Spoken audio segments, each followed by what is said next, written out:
नमस्कार दोस्तों, कंपटीशन युग क्लासेस में आप सभी का स्वागत है।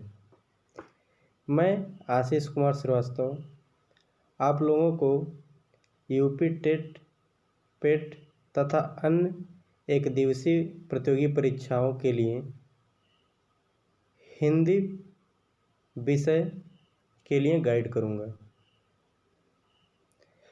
आज हम यूपी टेट में विगत वर्षों में आए हुए प्रश्न पत्रों को हल करने का प्रयत्न करेंगे।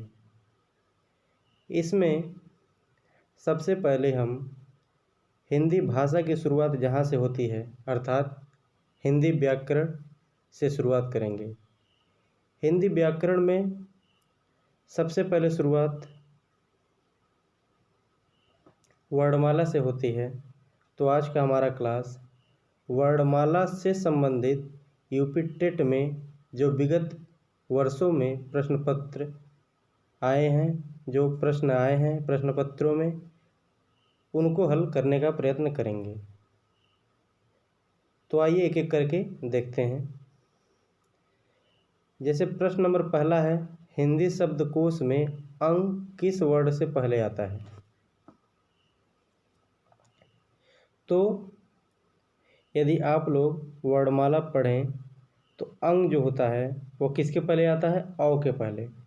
लेकिन कुछ व्याकरण ज्ञाताओं का यह मानना है कि अंग जो है, अंग यह अ से पहले आता है, अ से पहले आता है, अ से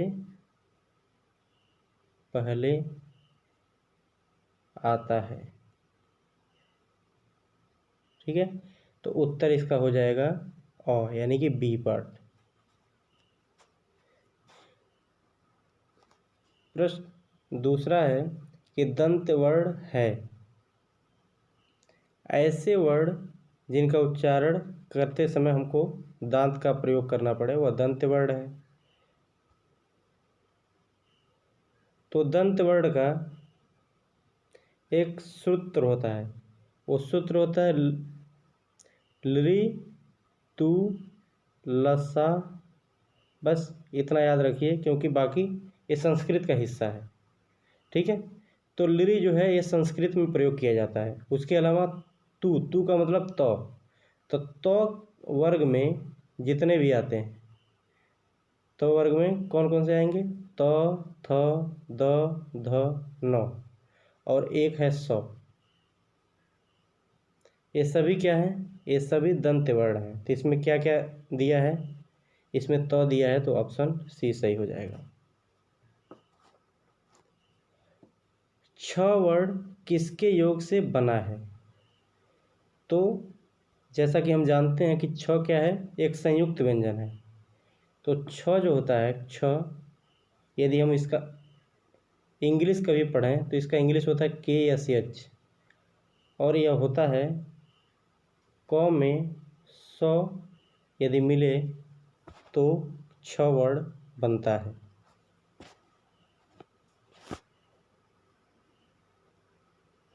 प्रश्न नंबर 4 है कि घ का उच्चारण स्थान है। तो घ किस वर्ग में आएगा? क वर्ग में। क वर्ग में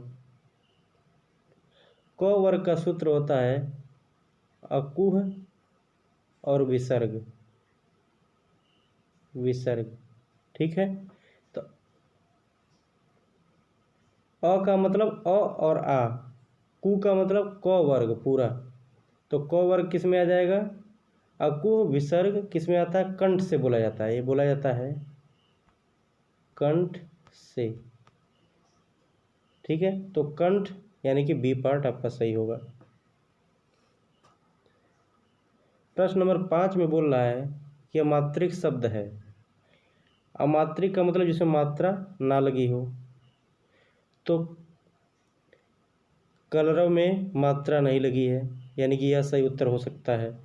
बाकी को चेक करें तो कारखाना में आ गया, यानी कि ये नहीं होगा।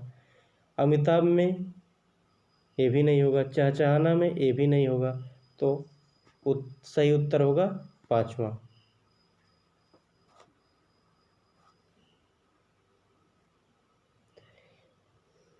प्रश्न नंबर 6 पूछ रहा है कि अयोगवाह किसे कहा जाता है। अयोगवाह, अयोगवाह में सिर्फ दो ही आते हैं अयोगवाह में, और क्या क्या आते हैं, एक आता है ङ और ये आता है अह, अंग और अह। अयोगवाह में सिर्फ और सिर्फ यही दो वर्ड आते हैं। तो अह का मतलब क्या होगा, विसर्ग, तो 6 का ए सही होगा। 7वां पूछ रहा है कि ट वर्ग में किस प्रकार के व्यंजन हैं। तो ट का एक सूत्र होता है ऋतु रसा, ठीक है, और ये बोला जाता है मूर्धा से, मूर्धा से, ठीक है। तो पूछ रहा है ट वर्ग में किस प्रकार के व्यंजन हैं, तो कैसे हैं, मूर्धन्य। प्रश्न नंबर 8 पूछ रहा है कि अर्धस्वर है। अर्धस्वर दो होते हैं, अर्ध स्वर जो होते हैं ये दो हैं, जिनमें से एक होता है य और दूसरा होता है व। ये दोनों अर्धस्वर होते हैं, तो य और व, यानी कि ए पार्ट सही है। प्रश्न नंबर 9 पूछ रहा है कि ङ का उच्चारण स्थान है, ठीक है। तो यदि हम स्पर्श व्यंजन की बात करें या यूँ समझें कि क च ट त प, यदि हम इन वर्गों की बात करें, जैसे क वर्ग की बात करेंगे तो क ख ग घ ङ, च वर्ग में च छ ज झ ञ, ऐसे ये 25 होंगे। तो इनका जो लास्ट होता है, जैसे क का लास्ट क्या है ङ, च का लास्ट क्या है ञ, ट का लास्ट ण, त का लास्ट न, प का लास्ट म, ठीक है। तो इन सभी वर्गों के जो अंतिम वर्ण हैं, इनका उच्चारण करने के लिए हमको नाक का प्रयोग करना पड़ता है, यानी कि क्या है, नासिक के वर्ण हैं। ये पांचों नासिक के वर्ण हैं, ङ ञ ण न म, ये सभी नासिक के हैं। तो इसका उत्तर ए सही हो जाएगा।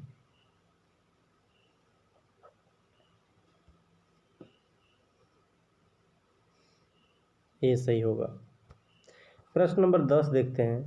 प्रश्न नंबर 10 पूछ रहा है कि श का उच्चारण स्थान क्या होगा, ठीक है।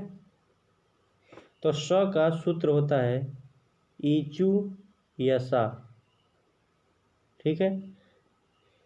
तो ई का मतलब छोटी ई और बड़ी ई, चू का मतलब च वर्ग पूरा, य का मतलब य और स का मतलब स,